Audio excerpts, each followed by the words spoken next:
J'en arrive à ma question parce qu'en fait je ne l'ai pas abordée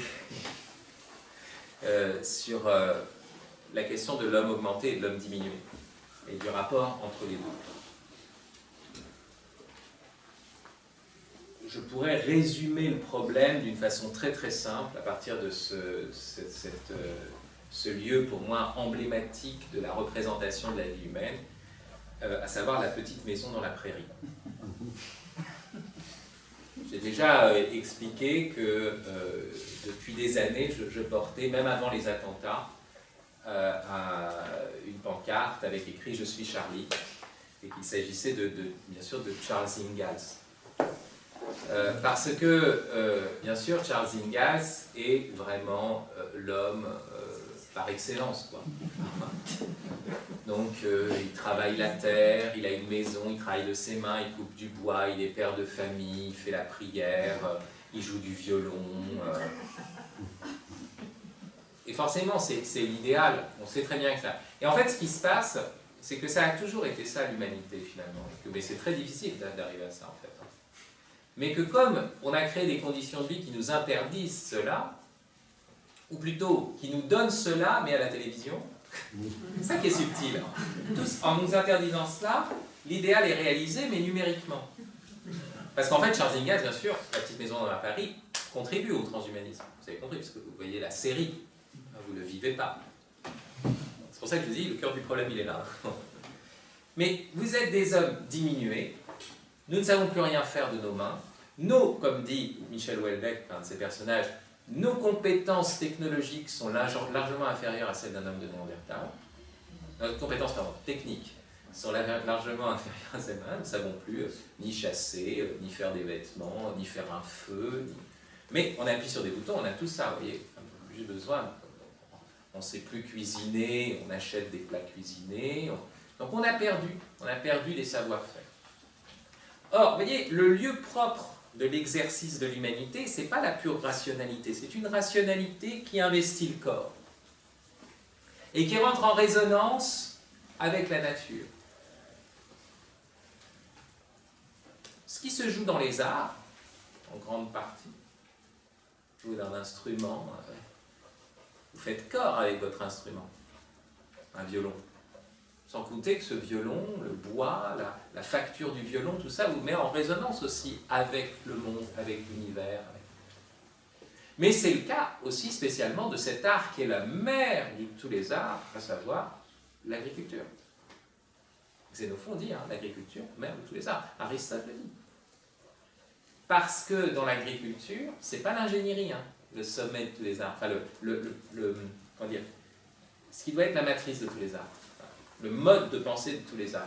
Parce que dans l'agriculture, ce qui se passe, c'est qu'on n'est pas en train de fabriquer des choses de telle sorte que la nature ne nous fournit que des matériaux, un stock d'énergie, d'éléments, de briques qu'on peut recomposer à nos guides, c'est qu'on accompagne un dynamisme naturel.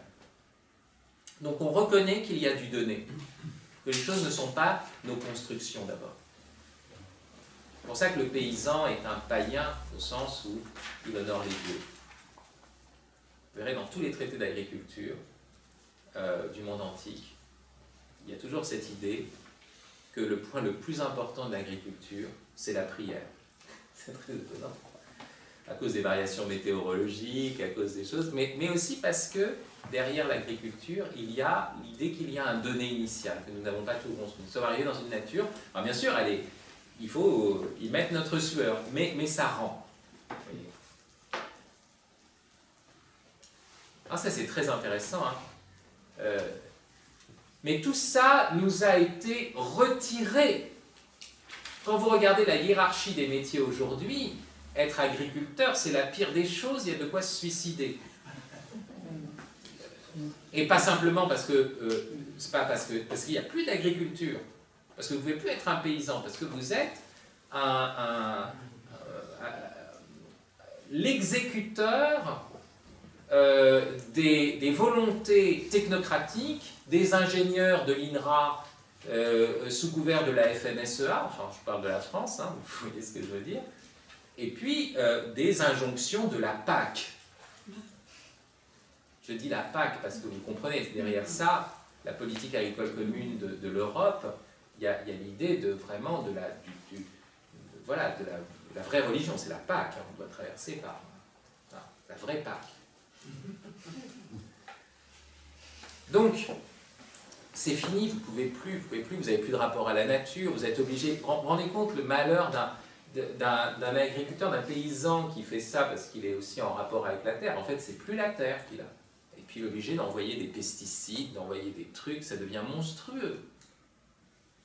Il faut que ça devienne une fabrique. Il faut que ça devienne une usine. Il faut que ça devienne un laboratoire. Il faut que ça devienne... Et donc, le modèle est celui de l'ingénierie, non pas de l'agriculture. Vous voyez, quand l'ingénierie se déploie à partir du modèle de l'agriculture, et que tous les arts se partent à partir du modèle, c'est-à-dire accompagner ce qui est donné, accompagner une transcendance, tout est bon.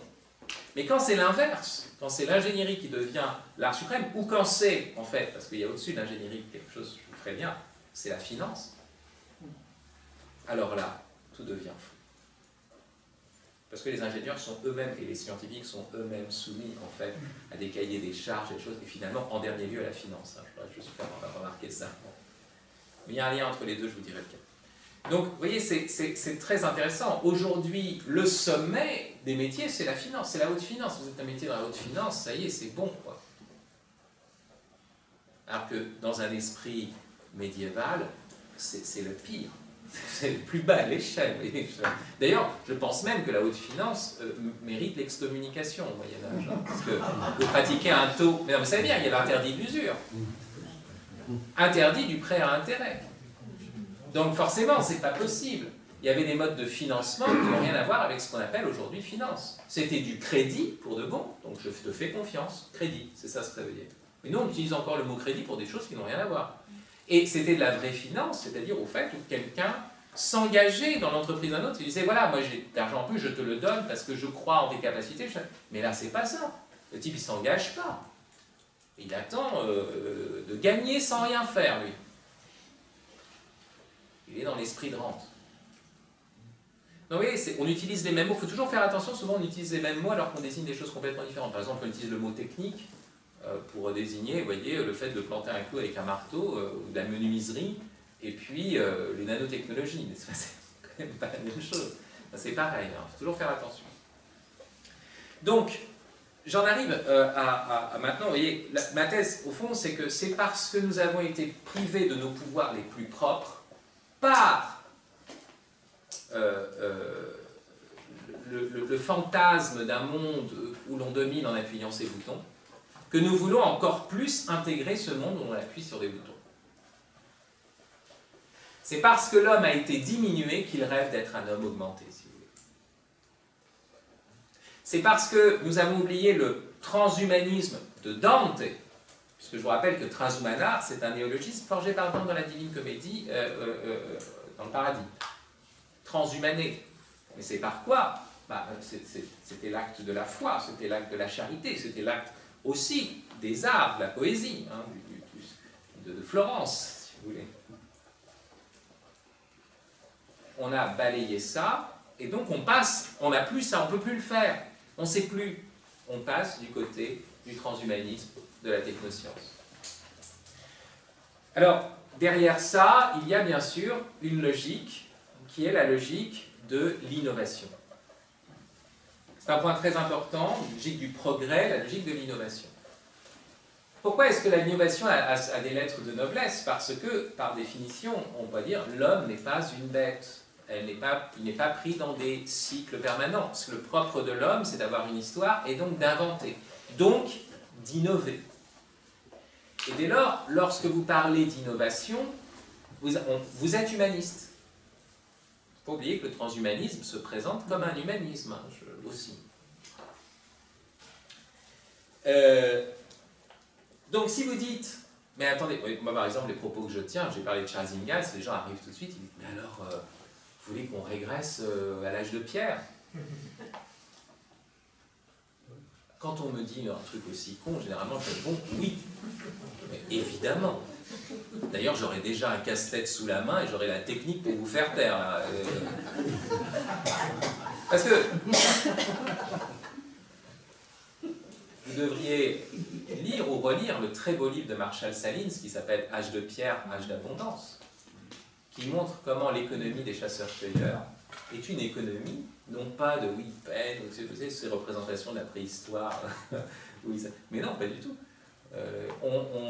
Marcel Chanis montre à partir de ce que vivent ceux qui ont des modes de vie de nomadisme type paléolithique, c'est-à-dire les Cochimans, les aborigènes d'Australie, etc. Ils ont fait des études, ils se sont rendus compte qu'ils travaillaient pour assurer leur subsistance 3 heures par jour, en moyenne. 3 heures par jour en moyenne. Vous voyez bien, nous, c'est plus du tout le cas. Donc, c'est pas vrai que, vous voyez, qu'on a diminué le temps de travail pour la subsistance. Ça n'est pas vrai, c'est un mensonge. On a produit de l'égalité. Bon, bien sûr qu'on a pu produire jusqu'à un certain point de la prospérité, mais maintenant, et la croissance est bonne jusqu'à un certain point, mais là, on a atteint un seuil critique où on voit bien que dans nos pays, ce n'est pas la croissance l'objectif de la prospérité. Peut-être dans certains pays où ça ne marche pas, où ils ont $1 pour vivre par semaine, vous voyez, ouais, je comprends. En même temps, vous savez, ce n'est pas toujours des bons critères, parce qu'ils sont parfois dans des économies de réciprocité et de subsistance qui ne sont pas liées à l'économie monétaire et marchande, donc pas à quelque chose qu'on peut mesurer comme un salaire, comme un revenu par tête d'habitant. Vous savez, donc en plus, il faut voir, hein, parce que ces unités de mesure sont critiquables elles-mêmes. Mais vous comprenez, il y a des seuils critiques. La médecine, parce que bien sûr, le grand truc quand vous attaquez le progrès, c'est « et la médecine ». Alors là, vous avez toujours quelqu'un dans la salle, ça c'est classique. Il y en a, il dit « oui, mais et la médecine ?» Alors maintenant, j'anticipe. Quand même, la médecine. Mais parlons-en de la médecine. La médecine a atteint ses seuils critiques. Quand Ivan Illich écrit dans les années 70, déjà, 70, pardon, enfin, en tout cas pour les fribourgeois, la némésis médicale, il montre qu'il y a des pathologies, il y a du iatrogène, c'est-à-dire des maladies qui sont générées par la médecine elle-même, de telle sorte qu'aujourd'hui, la médecine a atteint un point critique dont on se demande si elle peut progresser encore, ou si elle n'est pas condamnée soit à basculer du côté du transhumanisme, soit à produire des cas qui nous laissent perplexes. Des gens maintenus en vie, peut-être trop longtemps, l'acharnement thérapeutique, dans des situations qu'on n'arrive pas à mesurer, ou même tout ce qui va pouvoir se passer à partir des thérapies intra-utéro qu'on pourra faire. Vous savez, ça va créer des transformations, une révolution complète de notre manière de voir la vie, mais qui va avoir des effets néfastes. C'est pour ça que Anne Lorbock, qui est une des grands médecins et penseurs de la médecine, neurochirurgienne à l'hôpital de la Pitié-Salpêtrière, écrit qu'aujourd'hui la médecine engendre des monstres. Donc bien sûr qu'il y a une bonne médecine technoscientifique qui a fait progresser les choses. Aujourd'hui, on ne meurt pas d'une pneumonie, comme Descartes est mort d'une pneumonie, vous voyez, à 54 ans, c'est quand même un progrès. Il n'y a pas la même mortalité infantile, vous imaginez ce que c'était avant. Magnifique, on peut faire l'éloge de la médecine contre ce qu'il y avait avant, la médecine de Molière, si vous voulez. Mais attention, nous ne sommes plus à l'époque de la médecine de Molière et on a atteint peut-être le seuil critique. Vous voyez, quand on fait l'apologie du progrès, il faut toujours se dire, ça ne va pas forcément toujours plus loin. Il y a un moment où on a atteint la maturité. La croissance est en vue d'une maturité. Là, on croit à la croissance illimitée. Mais quand on passe, on atteint un seuil de contre-productivité. Et c'est ça ce qui se passe aujourd'hui, de manière très très nette, dans tous les domaines. Même la médecine. Donc, je vais conclure, parce qu'en fait, bon, j'ai des choses à dire. Je ne vais pas trop ennuyer, de toute façon, je vous avais dit. Si, parce qu'en plus, vous êtes peut-être venu pour arriver avec pour être dans les formats aussi du monde technoscientifique, ou technologique, c'est-à-dire, vous voyez, des synthèses de 2 minutes. Il y a un dominicain qui m'a contacté il y a pas longtemps, il m'a dit « Ouais, je voudrais vous parler des questions de la technologie, j'ai entendu que vous disiez, c'est très intéressant ce que vous dites. Voilà, donc on fait des choses, c'est des petites vidéos qu'on fait sur Internet, vous avez 3 minutes. » Je dis, vous vous rendez compte, là c'est le format que vous proposez, c'est le format de destruction de la pensée. Donc c'est fini. Donc voilà, on prend du temps, on est entre nous, vous avez du temps. Bon, voilà. Alors,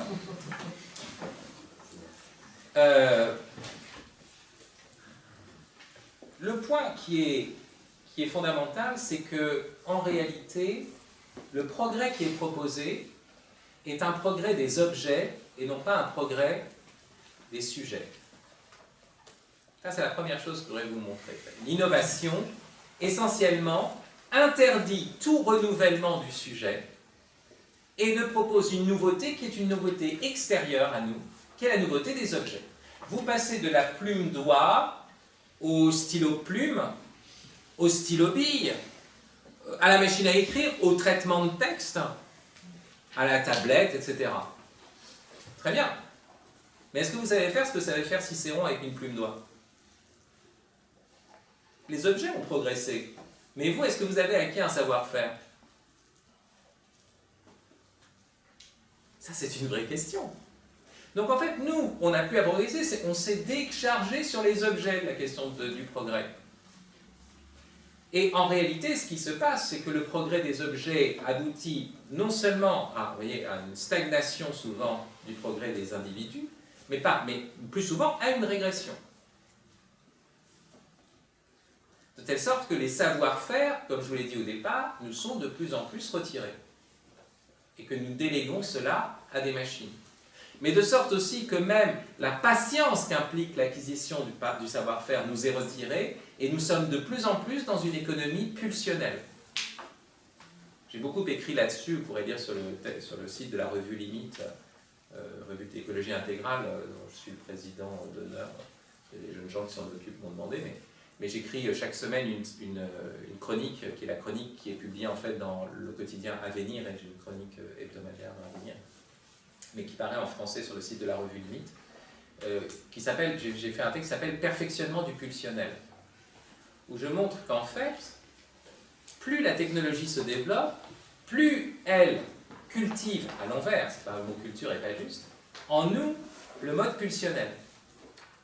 Parce que le propre d'un appareil technologique, c'est d'avoir une machinerie sophistiquée qui nous donne une commodité, un confort, un truc, dans une pseudo-immédiateté. Vous voyez, on appuie sur un bouton, on a un résultat. Donc on veut que ça aille vite. On n'apprend plus la patience. On n'a plus le temps d'attendre que l'herbe pousse. Ce qui impliquait l'agriculture, justement, comme modèle mental. On n'a plus le temps. Donc en fait, derrière le dispositif technologique qui produit le confort, nous devenons de plus en plus impatients et se cultive une forme de sauvagerie latente. De sorte que quand les rouages du système qui nous maintient dans ce confort se bloquent, cette sauvagerie peut exploser à tout moment. Ce qui vous arrive d'ailleurs quand votre ordinateur plante.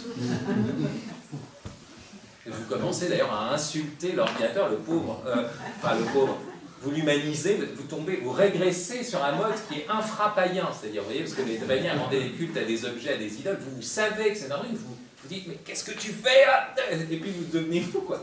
Mais bien sûr, imaginez, personne ne ferait ça devant un arbre. Vous avez planté des céréales, vous dites, ouais, vous attendez que ça pousse, enfin. Mais c'est intéressant parce que, vous voyez, et celui qui a beaucoup écrit là-dessus, c'est le grand romancier anglais qui s'appelle Ballard, J.G. Ballard, l'auteur de Crash, l'auteur surtout de ce livre formidable qui s'appelle IGH, enfin High Rise, Immeuble de grande hauteur, qui va sortir là au cinéma avec Jeremy Irons, c'est une adaptation qui va sortir très bientôt, très prochainement. Voilà, où on voit le grand immeuble, tout confort, etc., 1000 appartements dedans, centre commercial au 10e niveau, etc. Et puis on voit que, en fait, derrière ça, les gens deviennent de plus en plus sauvages, et à un moment, les trucs vont tomber en panne, et ils vont se diviser en étages, par tribus, par clans, ils vont faire des razzias en bas, ils vont tomber dans une sorte d'économie complètement primitive, mais même pas primitive en fait, voilà, bestiale.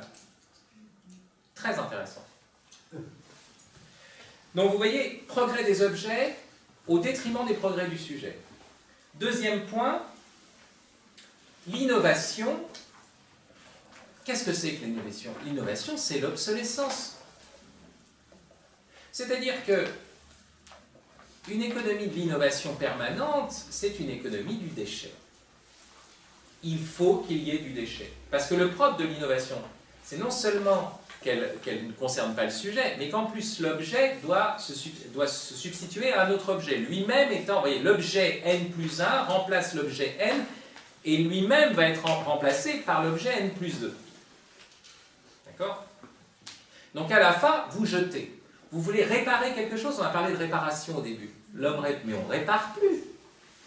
Qui parle de réparation?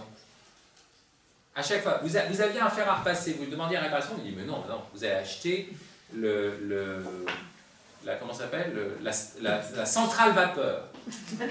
Ah très bien, vous achetez la centrale vapeur. Maintenant, la centrale vapeur tombe en panne. Qu'est-ce que vous faites? Vous allez, vous dites, est-ce qu'on pourrait réparer? Elle dit, bah non, ça va vous coûter plus cher. Maintenant, vous allez acheter le Fashion Master de chez Miele. Alors, c'est un nouveau truc. La planche à repasser, elle envoie de la vapeur par-dessous. Vous prenez comme ça en sandwich le vêtement, et là, il est aplati comme jamais vous avez vu. On ne répare plus. Pourquoi? Parce que l'art de la réparation est justement un art qui s'oppose à l'art de la construction. Si vous êtes dans une sorte de constructivisme pur, l'art de la réparation ressemble à l'agriculture. On arrive avec un objet, on n'aime pas celui qui l'a, on ne sait pas, on ne l'a pas fabriqué. Donc on se dit, bon, comment c'est fait? Il faut que je vois comment c'est fait, le type, comment il s'est débrouillé pour construire ça. Parce que c'est facile quand vous produisez vous-même, ça, mais quand vous réparez, vous devez avoir une attention au réel. Le constructeur peut voir la réalité comme une réalité disponible qui manipule à sa guise. Le réparateur, alors même que c'est une machine, voit la réalité comme une réalité contraignante, à laquelle il doit se plier, à laquelle il doit être attentif. Et ça ne marche plus, l'art de la réparation aujourd'hui. Et donc, vous voyez, ce qui se passe, c'est qu'il y a de plus en plus de déchets. L'innovation, s'il y a croissance dans nos sociétés, c'est avant tout une croissance du déchet, de telle sorte que la nature ne peut plus l'absorber. Vous savez que la question que ne pense pas le calcul du PIB, c'est la notion du throughput, pas les inputs économiques, mais le throughput, c'est-à-dire les ressources qui rentrent comme ressources, qui peuvent s'épuiser, bien sûr, mais qui ressortent surtout comme déchets, donc qui peuvent polluer. Et ce n'était pas pensé. Alors bon, est-ce qu'il s'agit de faire des nouveaux paramètres pour entrer encore dans une plus grande techno-économie? Ça, on pourrait critiquer, justement. Mais vous voyez, il y a des choses là qu'on ne voit pas, c'est qu'on n'a jamais produit autant de déchets qu'à notre époque. Et que ces déchets, la nature ne peut plus les absorber. La mer ne peut plus les absorber. Donc c'est un truc incroyable. C'est ça la vraie croissance qu'on a atteint. C'est ça le vrai progrès. Donc progrès des objets pour un progrès du déchet. Alors, pourquoi cela? Parce que au fond, on est passé d'une logique de la nouveauté comme renouvellement à une logique de la nouveauté comme innovation. Vous savez bien que la grande nouveauté, c'est le renouvellement. Parce que le renouvellement, c'est le sujet qui le vit. C'est assez évident. Le printemps, c'est une nouveauté. Le printemps. Pourtant, ce n'est pas une innovation. Mais c'est une nouveauté. Et à chaque fois, on sait ce que le printemps fait sur nous. Mais imaginez, dans nos vies, même, ce qui a été la plus haute nouveauté, c'est ce qui était de l'ordre du renouvellement. Et non pas d'innovation. Vous avez un enfant, ce n'est pas une innovation. Rien de plus banal. Et en même temps, c'est l'événement radical dans une vie. C'est de l'ordre du renouvellement. Vous avez une conversion. Ce n'est pas une innovation. Il y a du neuf dans votre vie. Vous voyez, mais c'est vous qui êtes entièrement renouvelé. Et alors, justement, dans ce cas-là, il n'y a pas de déchet, il n'y a pas de substitution. Parce que dans le renouvellement, le sujet est conservé. Dans une conversion, c'est vous, c'est même, vous assumez peut-être encore plus votre histoire et votre passé qu'avant votre conversion. C'est ça qui est très beau. C'est que le renouvellement n'a pas besoin, pour manifester sa nouveauté, de rendre obsolète ce qu'il précède. Et tout l'ordre de la culture, tout l'ordre de la nature, en fait, tout l'ordre de la culture, tout l'ordre de la grâce, ces trois ordres-là sont sur le modèle du renouvellement. Qui n'est pas la substitution sur le même plan, mais un changement d'ordre. Tout est assumé, voilà, et va de manière plus élevée. Et c'est ça ce qui s'est passé, on ne sait pas ce qui est vraiment neuf. On ne sait plus ce qui est la vraie nouveauté. Moi, je suis pour la nouveauté, je suis pour l'avenir. Et c'est pour ça que je dis qu'il faut mettre une limite à l'innovation, parce que l'innovation tue le renouvellement. Et qu'il faut mettre une limite au futur, parce que le futur tue l'avenir. Alors, je conclus véritablement maintenant. Il y a des choses que j'aurais aimé vous dire, mais je ne vais pas vous les dire. C'est que je vous ai parlé du lien entre le transhumanisme et finalement aussi le techno-capitalisme.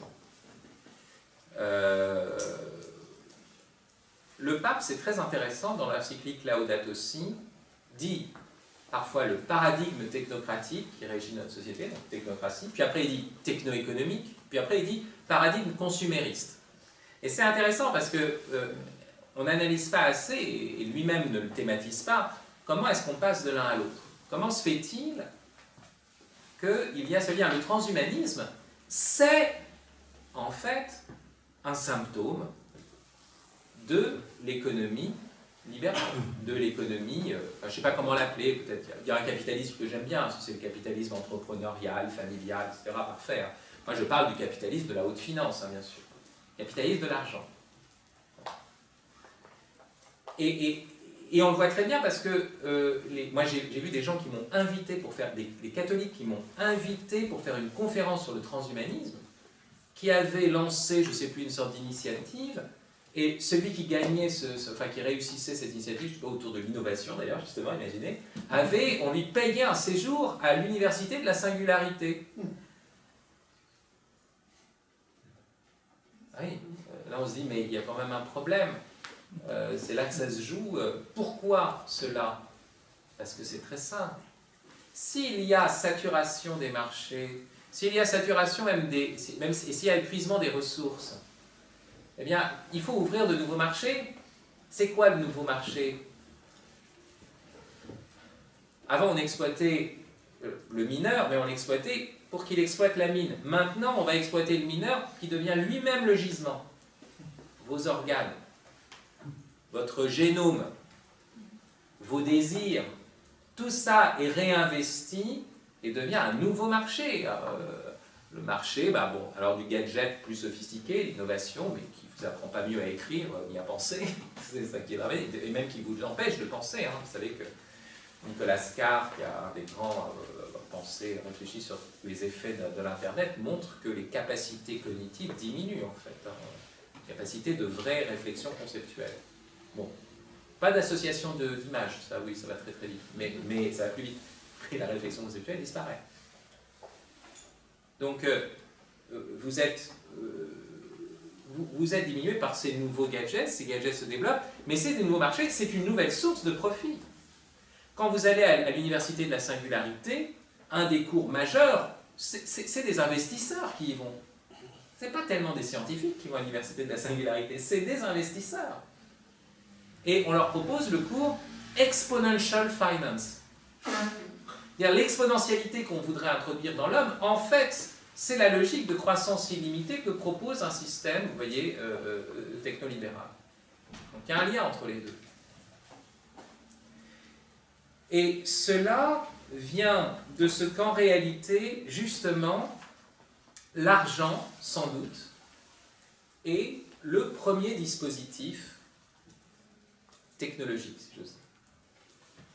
Au sens où, vous avez vu comment le Christ parle de l'argent, c'est très étonnant. Il dit, vous ne pouvez pas servir deux maîtres.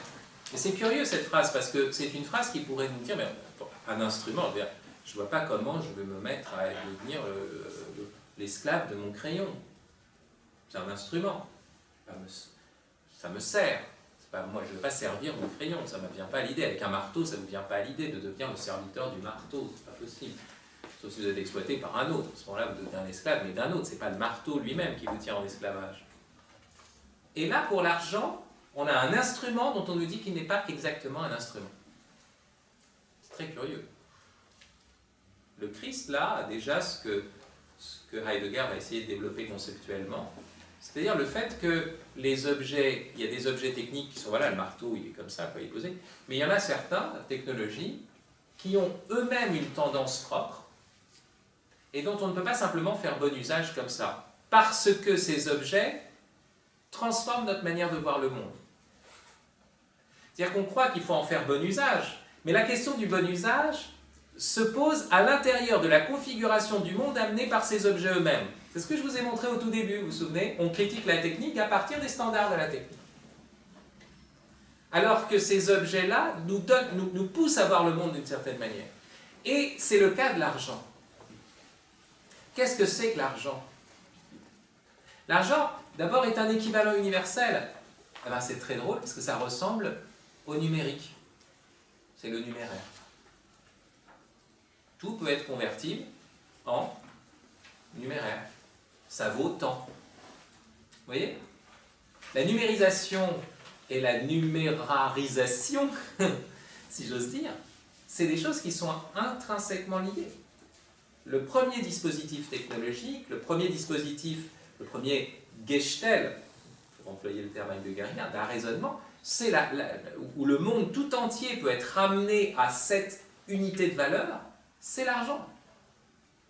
Aujourd'hui, c'est les bits, ou les atomes, ou les neurones, mais le modèle derrière, c'est l'argent. Et l'argent qui permet de tout faire circuler, d'échanger, de modifier, de changer les conditions de choses. Et puis la deuxième chose, c'est que le propre de l'argent, c'est que votre avoir n'est plus lié à votre faire. En dehors de l'argent, ce que vous avez, c'est vous qui le faites vous-même. Ou si vous ne l'avez pas fait vous-même, vous l'avez grâce à des solidarités familiales, soit par héritage, soit par solidarité de la famille élargie à l'intérieur du village. C'est l'économie de base à l'origine, jusqu'au Moyen-Âge, c'est ça, c'est l'économie de réciprocité. Ça veut dire qu'on fait les choses soi-même. Or, ce qui va se passer avec l'argent, c'est que ce qu'on faisait soi-même, on va désormais de plus en plus l'acheter. L'avoir passe par l'achat, non pas par le savoir-faire, mais par l'acte d'acheter. C'est très intéressant cette remarque-là, parce que Ivan Illich dit la chose suivante, il dit « Le développement économique, ce qu'il appelle le développement économique jusqu'ici, a consisté à faire que ce qu'on pouvait faire par soi-même, on doit désormais l'acheter. Et ce développement s'arrange pour détruire l'environnement qui nous permettait de faire les choses par nous-mêmes, de telle sorte que ça nous condamne à les acheter. » Petit exemple, récemment, la communauté européenne a commandé une étude sur les perturbateurs endocriniens, c'est-à-dire sur les phtalates, le bisphénol, les plastiques, les pesticides, qui créent des dérèglements hormonaux conduisant à des cancers, mais aussi, surtout, à ce phénomène qu'on a observé dans le monde occidental, industriel, de régression de la fertilité masculine, d'à peu près 30%. Mais imaginez qu'on crée une société tellement industrielle qu'on ne puisse plus avoir d'enfants par la voie naturelle. On sera bien obligé de passer pour avoir des enfants. Et si on devient tous stériles? Donc ça veut dire que le système, la marchandisation de l'être va aller jusque-là. Et que faire des enfants, c'était vraiment le pouvoir de base, ben désormais ça va passer aussi par l'acquisition, par mode d'achat. Alors vous voyez, ce que vous achetez, vous ne le possédez pas vraiment. C'est curieux ça. Ce que vous avez fait vous-même vous appartient. C'est intéressant de poser la question, c'est une question que pose Xénophon dans l'économique. Qu'est-ce que vous avez vraiment? Qu'est-ce que c'est qu'une vraie possession? Or, ce qu'on achète, c'est quelque chose qui nous glisse dessus, qui est très vite remplacé par autre chose qu'on achète. Pour que ça ne soit pas remplacé, il faut qu'il y ait un investissement personnel. Soit vous l'avez fait vous-même, soit vous l'avez hérité, soit cet objet se charge d'une histoire familiale, amicale, etc. Vous voyez? En fait, ce qu'on achète par l'argent, on ne l'a jamais vraiment, et c'est pour ça qu'on va acheter tout le temps d'autres choses.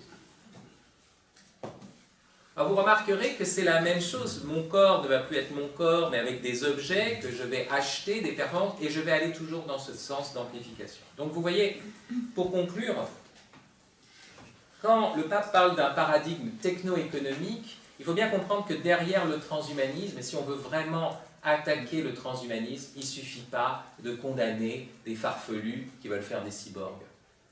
Il faut comprendre que c'est nos modes de vie et que c'est l'économie occidentale telle qu'elle s'est développée jusqu'ici qui a atteint son point limite et que si on la laisse continuer dans ce sens-là, ne pourra que aller dans le sens de ce transhumanisme qui est déjà à l'œuvre à partir de l'apologie absolue de l'innovation et de la mise à disposition du monde par l'argent ou par les boutons. C'est pour cela qu'il y a un combat radical de changement de nos modes de vie pour pouvoir résister aussi bien au transhumanisme qu'au terrorisme international. Retrouver le sens de la terre, retrouver le sens du corps, retrouver la patience, et cela de manière virile, de telle sorte qu'on a des choses auxquelles on tient et qu'on a envie de défendre. C'est pour ça aussi que c'est aussi une conversion militaire, je le dis aussi, hein, virile.